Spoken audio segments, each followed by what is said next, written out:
I'm currently sitting beside my own corpse, along with a young fellow and his girlfriend who appear to be keeping vigil until the authorities arrive to collect me. The boy is pale as a ghost, and is resting a hand on his lady's shoulder as she weeps. I am anything but a pretty sight. The bullets hit me in the eye and the throat. Nevertheless, these two won't look away. I don't know why this all happened. Were they targeted specifically, or did the shooter just go for the first two people he saw? Maybe he hoped to make as horrific a scene as possible by murdering two young lovers, or maybe he was... You know what? No. I'll not waste time on him. My life is too short. Specifically, because it's over. I don't know why I did what I did either. I'm not a brave man, nor even an especially pleasant one. I'm an unassuming, portly, none too brave bus driver, and I don't even much like teenagers.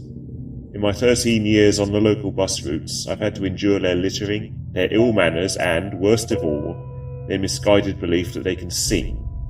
Then there was that one who threw a used condom at me once and ran off. Bastard.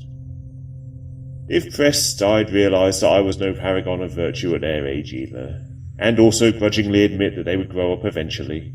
Probably. And if pressed further, I'd also admit that it's far from them alone who cause problems and litter on buses. And finally, there was that one time, stuck in a traffic jam for an hour thanks to an upturned beer lorry, I chanced to overhear a surprisingly insightful conversation between 5 or 6 high school students, debating the pros and cons of foreign intervention in Afghanistan, of all things. Yes, the kids are mostly alright. It's just an easier thing to appreciate when I'm home and well away from them. Why did I do it? Don't get me wrong, I'm not sorry I did. Very much the opposite. But I would never have expected that kind of behaviour from me in a crisis. I've never been able to help choosing convenience over self-respect.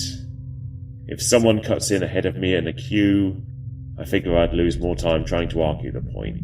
If I see someone shoplifting, it's not my responsibility to intervene. That was me. Every time. Until now. I saw that scowling, scruffy prick stop about 10 paces from their table and draw his gun, and I was just there, in his way. No time to think, no time to try and grab him. Every moment of hesitation, which I felt defined me up to that moment, was swept aside because the man I was, apparently, was not a man who could let 2 young people die. I could not do nothing. There's a part of me that feels lucky right now. It took me all my life to become a man I could be proud of, and I only managed it in my dying moments. I look down now at my own body, which is already starting to attract flies, and I don't see the pointless, miserable wretch I once thought I was. This'll do.